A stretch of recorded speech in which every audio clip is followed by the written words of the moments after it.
How to use the AR feature on your smartphone. If you're starting from your desktop, click the yellow button. Then scan the QR code with your smartphone. If you're starting from your smartphone, click the yellow button. Then follow the prompts.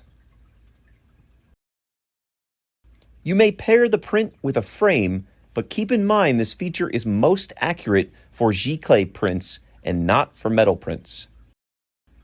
Move the phone camera so that you can capture floor to ceiling and wall to wall.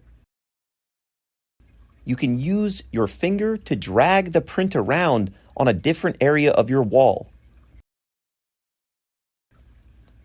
If the size of the print is too big or too small, click out of the app and choose a different size.